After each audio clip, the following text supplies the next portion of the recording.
ஆன்மீக அன்பர்களுக்கு வணக்கம். திருவாக்கும் செய்கர்மம் கைகூட்டும் செஞ்சொல் பெருவாக்கும் பீடும் பெருக்கும் உருவாக்கும் ஆதலால் வானூர் மாணிமுத்தனை காதலால் கூப்புவார்தம் கை. இன்றைய வீடியோவில் நம்ம பார்க்கக்கூடிய தலைப்பு அப்படிங்கிறது சனிப்பெயர்ச்சி. சனிப்பெயர்ச்சி அப்படிங்கிறத பற்றி தான் நம்ம பார்க்க போகிறோம். முதல்ல என்னுடைய குலதெய்வத்தையும் காவல் தெய்வத்தையும் நவகிரகங்களையும் பஞ்சபூதங்களையும் வணங்கி நான் இந்த பதிவை தொடர்றேன். அதாவது சனிப்பெயர்ச்சி அப்படின்னு நம்ம பார்க்கும்போது சனி பகவான் சரியான தமிழ் வருடம் குரோதி வருடம் பங்குனி மாதம் 15ஆம் தேதி இரவு மணி 9:44க்கு, இதுவே ஆங்கில தேதி அப்படின்னு பார்த்தீங்கன்னா 2025 வருஷம் மார்ச் மாதம் 29, தமிழ் பங்குனி 15 தேதி. இந்த தேதியில் இரவு 9:44க்கு கும்பராசியிலிருந்து மீன ராசிக்கு பெயர்ச்சியாகி போகிறாங்க சனி பகவான். அதாவது இது வரைக்கும் தன்னுடைய சொந்த வீடான கும்ப வீட்டில் மூலத்திரிகோண வீட்டில் இருந்து மீன வீட்டுக்கு பிரவேசிக்கிறது அப்படிங்கிறத பற்றியும் இதனால் ஏற்படக்கூடிய பலன்களை பற்றியும் தான் நம்ம பார்க்குறோம். இதில் 12 ராசிக்கு என்ன விதமாக பலன்கள் இருக்கும் அப்படிங்கிறத பார்க்குறோம். பொதுவாக ஒவ்வொரு ராசிக்கு தனித்தனி வீடியோவும் பார்க்குறோம். இதில் சனி பகவான் யார் அப்படின்னு கேட்டிங்க அப்படின்னா சூரியன் புத்திரன் தான் சனி. சனியின் புத்திரன் மாந்தி. அதாவது சனியின் புத்திரன் மாந்தி அல்லது குளிகன்னு சொல்லுவாங்க. இதில் சனியினுடைய நிலை அமைப்பு என்ன அப்படின்னு கேட்டிங்கன்னா சனி மேற்கு திசைக்கு அதிபதி, மேற்கு திக்குக்கு அதிபதி. சூரியன் கிழக்க உதித்து மேற்கு மறைகிறாங்க. அதுக்கு நேர் எதிராக இருக்கக்கூடிய பிளானட் யாருன்னு கேட்டிங்கன்னா சனி பகவான். அதாவது 12 ராசிகளில் காலபுருஷனுக்கு 7ஆம் வீடுன்னு சொல்லக்கூடிய துலாம் வீட்டில் உச்சமடையக்கூடியவரும் மேஷத்தில் நீச்சமடையக்கூடியவருமான இந்த சனி பகவான் இருள் கிரகம் என்றும் நீதி கிரகம் என்றும் நீதி பாரபட்சமற்ற நீதிவான் அப்படின்னு நம்ம பார்க்குறோம். அதாவது ஒரு நீதிபதி என்ன பண்ணுறாங்க அப்படின்னா தவறுகளை விசாரித்து மரண தண்டனையாக இருக்கலாம், ஆயுள் தண்டனையாக இருக்கலாம், தங்களுடைய உணர்வுகளுக்கு அப்பாற்பட்டு நீதி வழங்குறாங்க. அந்த ஒரு தன்மையில் தான் சனி பகவான் அப்படின்ற ஒரு கிரகம் அமைப்பு அப்படிங்கிறது இருக்குது. அவருக்கு ஈவு இரக்கம் அப்படிங்கிறதுலாம் கிடையாது அப்படின்ற அச்சம் மக்களிடையே நிறைய இருக்குது. அப்படிலாம் கிடையாது. ஒரு தனிப்பட்ட ஒரு நபருடைய ஜாதகத்தில் ஏற்பட்டிருக்கக்கூடிய கர்ம வினைகள் என்ன அப்படின்னு பார்த்துட்டு அதுக்கான சரியான பலாபலன்கள் என்ன அப்படிங்கிறத கொடுக்கறதுல சனி பகவான் சரியான ஒரு நிலையில் இருக்கிறாரு அப்படிங்கிறதுனால தான் நம்ம அவரை நீதிமான் அப்படின்னு சொல்கிறோம். அவருக்கு வச்சிருக்க பேர் ஒரு சரியான பேர் தான். இவர் மேஷத்தில் நீச்சமடைகிறார் அப்படிங்கிறதுனால மேசராசிக்காரங்களை பாதிக்க மாட்டார் அப்படின்ற ஒரு கருத்தும் இருக்குது. இந்த 12 ராசிகளில் முதலாவது ராசியில் தான் சனி பகவான் நீச்சமடைகிறாரு. சனி பகவான் பொறுத்த வரைக்கும் மேற்கு திக்கில் தான் பலம் அதிகம். அதாவது மேற்கு திக்கு அப்படின்னு பார்க்கும்போது மிதுனம் துலாம் கும்பம் மேற்கு திசை. இதில் கும்பராசியில் திக்பலம் அடைகிறாங்க. ஒரு ஜாதகத்தில் 7ஆம் வீட்டில் சனி பகவான் நிற்கும்போது அந்த சனி பகவானுக்கு 7ஆம் வீடு மேற்கு வீடு அப்படின்னு பேர். அங்கே திக்பலம் அப்படின்ற ஒரு அமைப்பில் பலம் அடைகிறாங்க சனி பகவான். இப்படிப்பட்ட சனி பகவான் மக்களிடையே ஒரு தவறான கருத்து இருக்குது. சனி ஒரு இருள் கிரகம், சனி பகவான் ஒரு துன்பங்களை மட்டும் தரக்கூடிய ஒரு கிரகம். 2.5 ஆண்டு, அதாவது மொத்தம் 7.5 ஆண்டுகள் அவருக்கு துன்பம் கொடுக்கறதுக்கு மட்டுமே அதிகாரம் கொடுத்து வச்சிருக்காங்க அப்படின்ற மாதிரிலாம் இருக்காங்க. அந்த மாதிரிலாம் கிடையாது. நவ கிரகங்கள் அப்படின்னு எடுத்துக்கிட்டாலுமே ஒவ்வொரு கிரகமும் ஒவ்வொரு பணிகளை செய்வாங்க. அதில் 9 கிரகமும் இணைஞ்சால் மட்டும்தான் ஒரு பலன் அப்படிங்கிறது கிடைக்கும். அதில் சனி பகவானுடைய பங்கு அப்படிங்கிறது ஒரு சிறப்பான ஒரு இடத்துல இருக்கும். இதில் நம்ம பார்க்குறது சனி பெயர்ச்சிக்கான பலன்கள். சனி பெயர்ச்சி 2025, 2025லேருந்து 2027 வரைக்கும் இந்த 2.5 ஆண்டு காலகட்டம், அதாவது 2.5 சொல்கிறோம். 2.5 ஆண்டு காலகட்டம் மீன ராசியில் பயிற்சி ஆகக்கூடிய இந்த சனி பகவான் மீன ராசிக்கு சனி பகவான் பயிற்சி ஆகிறாங்க. இதே சமயத்தில் அந்த வீட்டு அதிபதியான குரு பகவான் தன்னுடைய வீட்டுக்கு 4ஆம் வீடான மிதுனத்தில் தன்னுடைய சொந்த ராசி நட்சத்திரத்திலேயே பிரவேசிப்பாங்க. அதாவது குரு பகவானுக்கு 3 நட்சத்திரங்கள் கொடுக்கப்பட்டிருக்கு ஜோதிட சாஸ்திரத்தில். அதில் புனர்பூச நட்சத்திரத்தில் பிரவேசிப்பாங்க. சனி பகவான் தன்னுடைய சொந்த நட்சத்திரமான உத்திரட்டாதி நட்சத்திரத்தில் பயணிக்கும் போது குரு பகவான் தன்னுடைய சொந்த நட்சத்திரமான புனர்பூசத்தில் பிரவேசிப்பாங்க. ஆகையால் இந்த சனி பெயர்ச்சி அப்படிங்கிறது ரொம்பவும் ரொம்பவும் உத்தமமான பலன்களை மக்களுக்கு, பொதுமக்களுக்கு, வணிகம் செய்யக்கூடியவங்களுக்கு, தொழில்துறையில் இருக்கக்கூடியவங்களுக்கு, குருமார்களுக்கு, ஆன்மீகத்துறை சம்பந்தப்பட்டவங்களுக்கு, ஆன்மீகத்தில் இருக்கக்கூடியவங்களுக்கு, பொது சேவையில் ஈடுபடக்கூடியவங்களுக்கு, பொது காரியங்கள், அதாவது இறை காரியங்கள் இதிலெல்லாம் ஈடுபடக்கூடியவங்களுக்கு இந்த 2.5 ஆண்டு காலகட்டமும் ரொம்ப சிறப்பான உன்னதமான உத்தமமான பலன்களை இந்த சனி பகவான் கொடுக்க காத்துட்டு இருக்காங்க. அப்படி தான் இந்த கிரக நிலைகள் அப்படிங்கிறது அமைஞ்சிருக்கு. சனி பகவான் மட்டும் வச்சுக்கிட்டு நம்ம ஒரு பெயர்ச்சி பலன்களை சொல்ல முடியாது. சனி பகவான் மற்ற வருட கிரகங்கள்னு சொல்லக்கூடிய குரு பகவான், ராகு, இவங்களுடைய பேச்சின் அடிப்படையில் தான் தன்னுடைய பலன்களை முழுமையாக ஒரு ராசி கொடுப்பாங்க. இதில் நற்பலன்களை ஏற்படுத்தக்கூடிய ராசி அமைப்பு இந்த கோச்சார ரீதியில் அப்படின்னு பார்க்கும்போது ரிஷபம், கடகம், துலாம், மகரம், மற்றும் கன்னி இந்த 6 வீடுகளுக்கும் மிகவும் உன்னதமான பலன்களையும், மற்ற 6 ராசிகளான மேஷம், மிதுனம், சிம்மம், விருச்சிகத்துக்கு கூட நல்ல பலன்களை செய்யும். அதில் துலாமுக்கு மட்டும் ரொம்ப உத்தமமான பலன்களை செய்யும் அப்படி சொல்ல முடியாது. ஆனால் விருச்சிக ராசிக்கு அதிக நட்பலன்களை தரும், மகரத்துக்கு உன்னத பலன்களை தரும், கும்பத்துக்கு இதுவரைக்கும் இருந்த கஷ்டங்கள் குறைஞ்சி இனி நல்ல ஒரு காலகட்டம் அப்படிங்கிறது இந்த சனி பயிற்சியில் உங்களுக்கு கண்டிப்பாக கிடைக்கும். இந்த 6 ராசிகளுக்கு, அதாவது மேஷ ராசிக்கு துன்பம் அப்படின்னு எடுத்துட்டா கூட ரிஷப ராசிக்கு நல்லா இருக்கு, கடக ராசிக்கு நல்லா இருக்கு, துலா ராசிக்கு காட்டிலும் விருச்சிக ராசிக்கு நல்லா இருக்கு, கன்னி ராசிக்கு நல்லா இருக்கு, மகர ராசிக்கு நல்லா இருக்கு. இந்த 6 ராசிகளுக்கு நட்பலன்களும், மற்ற 6 ராசிகளுக்கு பெரிய கெடுதல் இல்லை அப்படின்ற ஒரு நல்ல வார்த்தையை சொல்லி நம்ம வீடியோக்குள்ளே போகலாம். காலபுருஷனின் 3வது வீடான மிதுன ராசி, அதாவது மேஷம், ரிஷபம் அப்படின்னு எண்ணி வரும்போது 3வது ராசியாக வச்சுருக்காங்க இந்த மிதுனத்தை. ஏன் 3வது ராசியாக வச்சுருக்காங்க அப்படின்னா, இந்த வீட்டினுடைய அதிபதி புதன், மிதுனத்துக்கும் கன்னிக்கும் அதிபதி புதன். இந்த மிதுன ராசிக்காரங்களுக்கு இந்த 2025 வரக்கூடிய சனி பயிற்சியானது எப்படி இருக்கும் அப்படிங்கிறத நம்ம இந்த வீடியோவில் பார்க்குறோம். 2025 சுத்தமான தமிழில் சொல்லணும் அப்படின்னா, குரோதி வருஷம் பங்குனி மாதம் 15ஆம் தேதி இரவு 9:44 கும்பராசிலேருந்து மீன ராசிக்கு சனி பயிற்சியாகி போகிறாங்க. அதாவது சனிக்கு மீனம் நட்பு வீடு அப்படிங்கிறது ஒரு கான்செப்ட் இருக்குது. மிதுனத்துக்கு சனி பயிற்சி ஆகக்கூடிய இடம் 9ஆம் வீட்டிலேருந்து 10ஆம் வீட்டுக்கு பயிற்சி ஆகிறாங்க. அதே சமயத்தில் 10ஆம் வீட்டில் இது நாள் வரைக்கும் இருந்த ராகு பகவான் தன் வீட்டிலேருந்து 9ஆம் வீட்டுக்கு வர்றாங்க. அதாவது சனி 9ஆம் வீட்டிலேருந்து 10ஆம் வீட்டுக்கும், 10ஆம் வீட்டில் இருக்கிற ராகு 9ஆம் வீட்டுக்கும் இப்படி பயிற்சியாகி வர்றாங்க. ஸோ இதுக்கு இடையில என்ன நடக்கும் அப்படின்னு பார்த்தீங்கன்னா, சனி ராகு சேர்க்கை நடக்கும். இந்த மிதுன ராசிக்கு இடைப்பட்ட காலத்தில் ஒரு 2 மாதத்து அளவுக்கு சனி ராகு ஒரே நட்சத்திரங்களில் பயணிப்பாங்க. அது கிட்டத்தட்ட 3 மாதம் ஒரே நட்சத்திரங்களில் சனி ராகுவும் சேர்க்கை இருக்கும். இது மிதுன ராசிக்கு நல்லதா அப்படின்னு கேட்டிங்கன்னா, ரொம்ப ரொம்ப ஒரு அற்புதமான ஒரு விஷயம். தொழிலுக்கு ரொம்ப பிரம்மாண்டமான ஒரு ராஜயோகத்தை இந்த காலகட்டங்களில் கொடுக்கும். அதாவது இந்த மார்ச் மாதத்துக்கு பிறகு ஜூன் வரைக்கும் ஒரு நல்ல ஒரு மிதுனத்துக்கு ஒரு நல்ல காலகட்டம். அதே சமயத்தில் மிதுன ராசிக்கு என்ன ப்ளஸ் அப்படின்னு கேட்டிங்க அப்படின்னா, ராசியின் மீது வரப்போகிற குருபவன், அதாவது மே மாதம் 18ஆம் தேதி குரு பயிற்சியாகி உங்கள் ராசிக்கு வராங்க.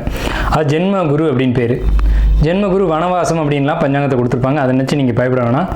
ஜென்மன் குருபதி ஏற ஜெயவீராமன் வனம் சென்றான் வினையால் அப்படின்லாம் பழைய பாடல்கள் இருக்குது. அப்போ ஜென்மத்துக்கு குரு வரக்கூடாதா அப்படின்னா அப்படி கான்செப்ட் கிடையாது. அந்த ஜென்மத்துக்கு வரக்கூடிய குரு என்ன ஆதிபத்தியம் வாங்கி அங்கே வர்றாரு அப்படின்றத கவனிக்கணும். இந்த ராசிக்கு 7க்கும் 10 குருவான் ஜென்மத்துக்கு வர்றது அப்படிங்கிறது சிறப்பான ஒரு விஷயம் தான். அப்போ ஜென்ம குரு அப்படிங்கிறது பொதுவான கான்செப்ட், அதை நம்ம போட்டு குழப்பிக்க வேணாம். அதுக்கு மேலே அந்த ஜென்மம் அப்படிங்கிறது ஜாதகர் அப்படின்னு அர்த்தம். அப்போ குருன்றது ஒரு முழு சுப கிரகம், அதனுடைய ஒளி உங்களுக்கு முழுமையாக கிடைக்கக்கூடிய காலகட்டம் தான் ஜென்மகுரு காலகட்டம் அப்படிங்கிறது. அப்போ ஒருத்தர் ஆக்டிவாக இருக்கும்போது என்ன பண்ணுவார்னா, ஏதாவது சில சேட்டைகள் பண்ணுவார் அப்படின்னு அர்த்தம். அதனால தான் ஜென்மகுரு ஆகாது அப்படின்னு அந்த காலத்தில் பெரியவங்க சொல்லியிருக்காங்க. அப்போ நீங்கள் என்ன பண்ணிக்கணும் அப்படின்னா, பொதுவாகவே மிதுன வீடு அப்படிங்கிறது காற்று ராசி, புத்தி கூர்மையை அதிகம் பயன்படுத்தக்கூடிய ராசிக்காரங்க யாருன்னா மிதுன ராசிக்காரங்க. அதாவது நம்மகிட்ட அறிவு இருக்குது அப்படின்னு சொல்லிட்டு நிறைய தப்புகளை யார் செய்வாங்கன்னா மிதுன ராசிக்காரங்க. நீங்கள் செய்வீங்க அப்படின்ற ஒரு கான்செப்ட் ஜோதிடத்தில் இருக்குது. அதுக்காக தவறு நினச்சக்கூடாது. அறிவை சரியான விதத்தில் பயன்படுத்தணும் அப்படிங்கிறத நம்ம சொல்கிறோம்.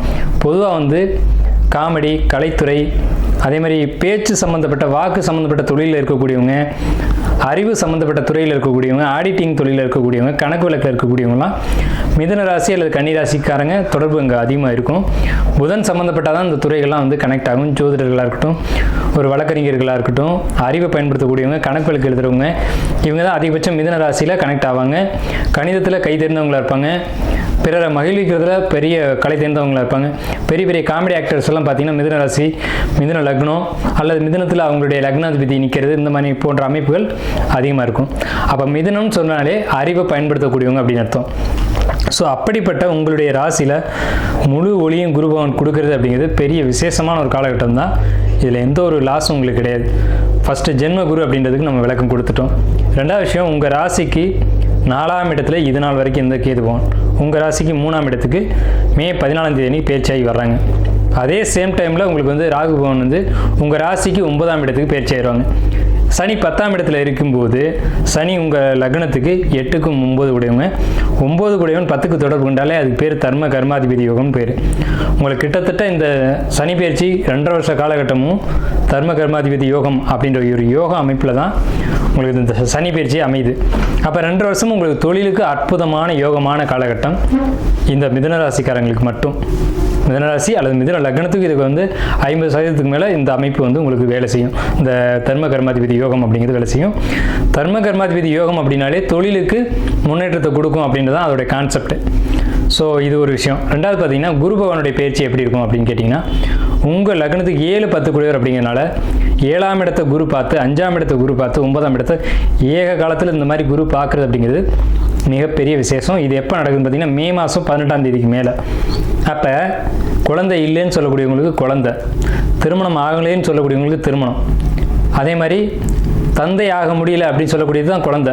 தந்தை ஸ்தானம் 9ஆம் இடம். அப்போ பெண்களுக்கு வயிறு சம்பந்தமான பிரச்சனைகள் இருக்குது, பிசிஓடி கம்ப்ளைண்ட் இருக்குது, இல்லை நீர்க்கட்டி இருக்குது, இல்லை யூட்ரஸில் எது எனி ஒன் ப்ராப்ளம் இருக்குது அப்படின்னு சொல்லக்கூடிய பெண்களுக்கு அதுக்கான ட்ரீட்மெண்ட் நீங்கள் இந்த காலகட்டத்தில் எடுத்தீங்க அப்படின்னா கரெக்டாக உங்களுக்கு அது வந்து க்யூர் ஆகிடும். அது என்ன மெடிசன் எடுத்துக்கணும் அப்படின்னு கேட்டிங்கன்னா, குரு வந்து ஆயுர்வேதிக் வேதம் தான், வேதகாரகன் தான் குரு. அப்போ ஆயுர்வேதிக் ட்ரீட்மெண்ட் எடுத்துக்கிட்டிங்க அப்படின்னா டக்குன்னு உங்களுக்கு உடனடியாக சரியாகி குழந்தை பாக்கியத்தை உடனடியாக கொடுத்துரும். உங்களுக்கு 2ஆம் வீட்டுக்கு கேதுவனுடைய தொடர்பு இந்த காலகட்டத்தில் வரும். எப்போன்னு கேட்டிங்கன்னா இந்த கேது பேச்சில் வரும். ஸோ அந்த காலகட்டங்கள் நீங்கள் வந்து பேச்சு, வார்த்தைகள், அதே மாதிரி குடும்ப உறவுகள் இதிலெல்லாம் கவனமாக இருக்கணும். இந்த சனி பேச்சுக்கு பின்னாடி, அதாவது மே மாதத்துக்கு பின்னாடி வந்து நீங்கள் இதிலெல்லாம் கவனமாக இருக்கணும். உங்களுக்கு கேது வந்து சிம்மத்தில் இருக்கும்போது உங்களுடைய ரிஷப ராசியை, அதாவது உங்களுடைய கடகராசி உங்களுக்கு 2ஆம் வீடாக வரும், அதில் தொடர்பு கொள்வாங்க. இது ஒரு பாதிப்புக்குரிய விஷயம். கம்யூனிகேஷன் பொறுத்த வரைக்கும் நீங்கள் எச்சரிக்கையாக தான் இருக்கணும். யார்கிட்ட பேசுகிறோம், எதுக்கு பேசுகிறோன்றதுல ரொம்ப தெளிவாக இருக்கணும். இல்லை அப்படின்னா பேச்சு வழக்குனால வம்பு வழக்குகள் வந்துடும். அதாவது யார்கிட்ட பேசும்போதும் பொறுமையும் நிதானமாக பேசுங்க அப்படின்றத நம்ம சொல்கிறோம். நம்ம என்ன பேசுகிறோம், ஏது பேசணுன்றது கொஞ்சம் கவனித்து பேசணும்னா எந்த ஒரு பிரச்சனையும் வராது. உங்களை தேடி பிரச்சனைகள் வந்தாலும் நீங்கள் பொறுமையை கையாளும் போது அந்த பிரச்சனைகளை நீங்கள் தவிர்த்துக்கலாம். அதாவது புத்தியை வந்து கவனமாக கையாளுங்க அப்படின்றத நம்ம சொல்கிறோம். பொறுமை தேவை இந்த காலகட்டத்தில். உங்கள் ராசிக்கு 10க்கு வந்திருக்கக்கூடிய சனி பகவான் உங்கள் ராசிக்கு 12ஆம் இடத்தை பார்க்குறாங்க. அப்போ 12ஆம் இடத்தை சனி பார்க்கும்போது என்ன நடக்கும், 3ஆம் பார்வை பார்க்கும்போது என்ன அப்படின்னு கேட்டிங்கன்னா, தூக்கத்தில் பிரச்சனை ஏற்படும். தேவையில்லாத பயணங்கள், தேவையில்லாத அலைச்சல்கள் மூலமாக மன உளைச்சல்கள் இதெல்லாம் ஏற்படும். இருந்தாலும் தொழில் பண்ணக்கூடியவங்க அலைஞ்சிங்க அப்படின்னா தொழில் சம்மந்தப்பட்ட விஷயங்களில் அலைச்சலை கொடுக்கும். அப்படி பயணங்கள் இருந்தது அப்படின்னா அதில் பெரிய ஒரு லாபத்தை நீங்கள் கண்டிப்பாக அந்த டைமில் வந்து எதிர்பார்க்கலாம். ஏன்னா உங்கள் லக்னத்தில் இருக்கக்கூடிய ஒரு குரு, 10ஆம் இடத்துல இருக்கக்கூடிய சனி, இந்த சனிக்கும் குருவுக்கும் ஒரு தொடர்பு ஏற்படும் போது வெளியூர் போய் அங்கே வருமானம் ஈட்டுறதுக்காக நீங்கள் போனீங்கன்னா ரொம்ப உத்தமமான ஒரு விஷயமா இருக்கும். அதே சமயத்தில் உங்களுக்கு சனி பகவான் தான் தெய்வம், குலதெய்வம், குடும்ப தெய்வம், இன தெய்வம் அப்படி சொல்லக்கூடியதெல்லாம். அதாவது ஒரு தனிப்பட்ட ஒவ்வொரு மனிதனுக்கும் 5 தெய்வங்கள் உண்டு. முதல்ல குலதெய்வம், அடுத்து எல்லை தெய்வம், காவல் தெய்வம், ஊர் தெய்வம், இணை தெய்வம்னு சொல்லி 5 தெய்வங்கள் இருக்குது. பெரும்பாலும் மிதுன ராசிக்காரங்க இறை வழிபாட்டில் அதிகம் நாட்டம் செலுத்த மாட்டாங்க. ஆனால் இந்த சனி பயிற்சியில் உங்களுக்கு குரு பகவான் ராசிக்கு வராங்க, 10 கூடிய குரு பகவான் ராசிக்கு வர்றாங்க அப்படின்றதுனால இந்த காலகட்டங்களில் உங்களுடைய குலதெய்வம், உங்களுடைய இன தெய்வம் இதெல்லாம் நீங்கள் வழிபாடு எடுத்துக்கணும் அப்படிங்கிறதான் உண்மை. அப்படி எடுத்துக்கிட்டிங்கன்னா என்ன ப்ளஸ் அப்படின்னு கேட்டிங்கன்னா, உங்களுக்கு வரக்கூடிய இந்த நெகட்டிவான விஷயங்கள்லாம் விலகி பாசிட்டிவான விஷயங்கள் நிறைய நடக்கும். அதை நம்ம சொன்ன மாதிரி 5ஆம் இடத்தை குரு பார்க்குறாங்க, குழந்தை கிடைக்கும்னு சொன்னோம் இல்லைங்களா. உங்களுக்கு ஒருவேளை பிறப்பு ஜாதகத்தில் குரு பகவான் 5ஆம் இடத்த அதிபதி ஒரு வீக்காக இருக்காங்க அப்படின்னா அந்த பாதிப்புகள்லாம் நீங்கிறதுக்கு இந்த வழிபாடு வந்து உங்களுக்கு ரொம்ப சப்போர்ட்டிவாக இருக்கும். ஸோ இந்த சனி பயிற்சியானது மொத்தமாக பார்க்கும்போது உங்களுக்கு 80% மேலே நல்ல பலன்கள் தான் அதிகமாக தருது. ஸோ ஏதாவது பாதிப்புகள் இருக்கா அப்படின்னு கேட்டிங்கன்னா, தேவையற்ற அலைச்சல்கள் தான் தூக்கமின்மை கொடுக்கும். அதெல்லாம் என்ன பண்ணுறீங்கன்னா, முடிஞ்ச வரைக்கும் தூக்கத்தில் கவனம் செலுத்துங்க. அதாவது நேரத்துக்கு சாப்பிட்டுட்டு நேரத்துக்கு தூங்குறதுக்கான இடத்துக்கு நீங்கள் போயிடுங்க. அதே மாதிரி சனின்றது பாதம், 12ஆம் இடம்ன்றது பாதம். ஸோ பாதங்களில், கால்களில் ஏதேனும் குறைபாடுகள், பிரச்சனைகள் வர வாய்ப்பு உள்ளது. அதை மட்டும் கவனம் செலுத்துங்க. 7ஆம் இடத்தை சனி பார்க்குறாங்க. மீன ராசிக்கு, மிதுன ராசிக்கு 7ஆம் இடத்துக்கு 10ஆம் பார்வையை சனி பார்க்கும்போது கணவன் மனைவி இடையே கருத்து வேறுபாடுகள் வர்றதுக்கான வாய்ப்புகள் உண்டு. கேதுவனுடைய தொடர்பு 2ஆம் இடத்துக்கு வருது அப்படின்றதுனால குடும்பத்துக்குள்ள, அதாவது கணவன் மனைவிக்குள்ள, குழந்தைகளுக்குள்ள சின்ன சின்ன மனக்கசப்புகள் ஏற்படும். அது ஏற்படாதவன்னு நீங்கள் பார்த்துக்கணும். உங்கள் குடும்பம், உங்கள் குழந்தை இதெல்லாம் நீங்கள் வந்து ஒரு நண்பர்கள் மாதிரியாக உட்காந்து பேசி இது வந்து ஒரு தீர்வு எடுத்துக்கணும். ஆனால் இந்த பிரச்சனைகள் ஏற்படும், அதுவே சரியாகும். ஏன்னு கேட்டிங்கன்னா, லக்னத்தில், அதாவது ராசியில் இருக்கக்கூடிய குரு பகவான் 7ஆம் வீட்டை பார்க்குறாங்க. 10ஆம் பார்வையை சனி பார்த்தாலும், தன்னுடைய கர்ம பார்வையை பார்த்தாலும் குருபவனுடைய பார்வை அப்படிங்கிறது எந்த நிலையிலேருந்து குருபவன் பார்த்தாலும் நன்மை மட்டும்தான் செய்வார். குருபவன் அந்த லக்னத்துக்கு கெட்டவர் தான். மிதுன லக்னத்துக்கு குரு பாதகாதிபதி தான். ஆனால் அவர் லக்னத்திலிருந்து 7ஆம் வீட்டை பார்க்கும்போது அந்த 7ஆம் வீட்டுக்கு சுபமான விஷயங்களை தான் செய்வாரே தவிர அசுபமான விஷயங்களை நிவர்த்தி செய்வார் அப்படின்றது உண்மை. அதனால தான் நம்ம சொல்கிறோம், திருமணத்துக்காக காத்துக்கிட்டு கூடிய பெண்களாக இருக்கட்டும் ஆண்களாக இருக்கட்டும், கண்டிப்பாக உங்களுக்கு இந்த சனி பயிற்சி காலகட்டத்தில் திருமணம் நடைபெறும். வயசாகிடுச்சு சார், 30 வயசு ஆகிடுச்சு, 35 வயசு ஆகிடுச்சு, ஆகிட்டு போட்டுமே, உங்களுக்கு இந்த காலகட்டம் சாதகமாக இருக்குது. இந்த சனி பயிற்சி ரொம்ப பாசிட்டிவான விதத்தில் இருக்குது. நீங்கள் இதை பயன்படுத்தி ஒரு நல்ல ஜோசியர்களை அல்லது உங்கள் குடும்ப ஜோசியர்களையோ அல்லது எங்களை மாதிரி ஜோசியர்களையோ நீங்கள் அணுகி உங்களுடைய ஜாதகத்தை கொடுத்து, திறமையான ஜோசியர்கள்ட்ட உங்கள் ஜாதகத்தை கொடுத்து நல்ல தெளிவான ஒரு ஆய்வுக்கு வந்து ஒரு முடிவுக்கு வாங்க. நீங்களாக எடுத்தோம் கவுத்தோம் அப்படின்னு 1 2 3 நீங்களாக எண்ணிக்கிட்டு நீங்களாக ஒரு முடிவுக்கு வராதிங்க. ஏன்னா ஜோதிடம்ன்றது மிகப்பெரிய கடல். அதாவது நம்ம வந்து ஜோதிடம்ன்றது 3/4 பங்கு, நிலப்பரப்புன்றது 1/4 பங்கு தான். நான் ஜோதிடத்தை ஆய்வு பண்ண முடியுன்றது ஜோதிடர்களாலே முடியாத காரியம். அதனால அவங்கவுங்க சுய ஜாதகத்தை தார தோசை இருக்குது, களத்திர தோசை இருக்குது, செவ்வாய் தோசை இருக்குது, ராகிய தோசை இருக்குது அப்படின்னு தோஷம்ன்றதை நீங்களே சொல்லாதீங்க. தோஷங்கள் உண்மைதான், ஏன்னா பராசர காலத்தில் இதெல்லாம் உண்டு. ஆனால் தோஷத்துக்கு விதிவிலக்குகளும் நிறைய உண்டு. ஸோ அதனால் ஒரு ஜோதிடர்களை அணுகி உங்களுடைய ஜாதகத்தை கொடுத்து இதில் என்ன பிரச்சனை இருக்குது, என்ன பாசிட்டிவான விஷயம் இருக்குது அப்படிங்கிறத கேட்டிங்க அப்படின்னா, இந்த கோச்சார கிரகங்களுக்குன்னு ஒரு வலிமை இருக்குது. அது கோச்சாரத்தில் கிரகங்கள் வரும்போது அதுக்கான பாசிட்டிவான விஷயங்களை அந்த கிரகம் செய்யணும் அப்படின்ற அமைப்பில் உங்களுக்கு இந்த மாதிரியான பாசிட்டிவான விஷயத்தை கொடுக்கும்ன்றதை நம்ம சொல்லியிருக்கோம். இருந்தாலும் உங்கள் சுய ஜாதகத்தையும் ஒரு முறை பரிசீலனை பண்ணி முடிவுக்கு வாங்க. குழந்தை இல்லாதவங்களுக்கு குழந்தை கிடைக்கும், திருமணம் ஆகாதவங்களுக்கு திருமணம் கைகூடும்.